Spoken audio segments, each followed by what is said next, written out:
మన శరీరంలో కిడ్నీలు కూడా అత్యంత ముఖ్యమైన అవయవం కిందకే వస్తాయి. ఇవి రక్తాన్ని శుద్ధి చేస్తాయి, దాన్ని వడబోస్తాయి కూడా.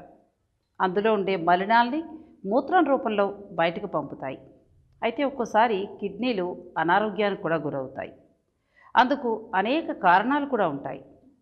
ఈ క్రమంలో కారణం ఏమున్నప్పటికీ కిడ్నీలు అనారోగ్యానికి గురైతే మాత్రం మనకు పలు లక్షణాలు కనిపిస్తాయి. వాటిని గుర్తించడం ద్వారా కిడ్నీలు అనారోగ్యం బారిన పడ్డాయని సులభంగా తెలుసుకోవచ్చు. దాంతో డాక్టర్ని కలిసి తగు విధంగా చికిత్సను తీసుకోవచ్చు. మరి కిడ్నీలు అనారోగ్యం బారిన పడ్డాయని తెలిసే లక్షణాలేంటో ఇప్పుడు నేను మీకు తెలియజేస్తాను. కిడ్నీలు ఎర్ర రక్త కణాల సంఖ్య పెరిగేలా చేసి ఎరిథ్రోటియక్ అనే హార్మోన్ని విడుదల చేస్తాయి. ఈ హార్మోన్ సరిగ్గా విడుదల కాకపోతే ఎర్ర రక్త కణాల సంఖ్య తగ్గిపోయి ఎనీమియా వ్యాధి వస్తుంది.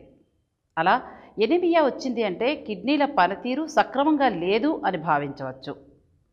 ఎనీమియా అంటే రక్తహీనత తీవ్రం అయితే కనుక మెదడుకి ఆక్సిజన్ సరఫరా తగ్గి మనిషికి ఏ పని చేయబుద్ధి కాక బద్ధకంగా తయారవుతారు. దేని మీద దృష్టి పెట్టబుద్ధి కాదు, మతిమరుపు కూడా వస్తుంది. ఇలాంటి లక్షణాలు ఉన్నా కూడా కిడ్నీలు అనారోగ్యానికి గురయ్యాయి అని చెప్పవచ్చు.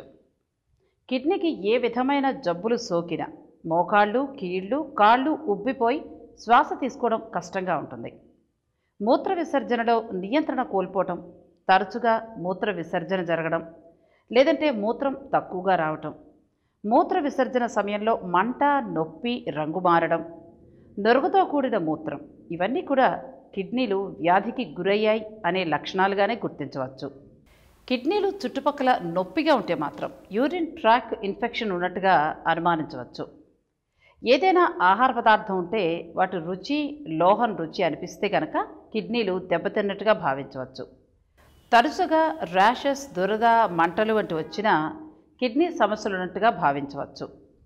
అంతేకాదు రక్తంలో మలినాలు చేరినా కూడా చర్మం పొడిబారుతుంది. దీంతో కిడ్నీలు వ్యాధికి గురయ్యాయని కూడా తెలుసుకోవచ్చు. కిడ్నీ వ్యాధులు వెన్ను భాగంలో నొప్పిని కలిగిస్తాయి.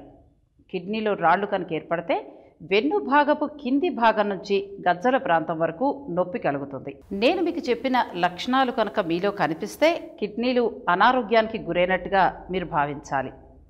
దీంతో వైద్యుని సంప్రదిస్తే తగు చికిత్సను తీసుకుని అనారోగ్యాన్ని నయం చేసుకోవచ్చు.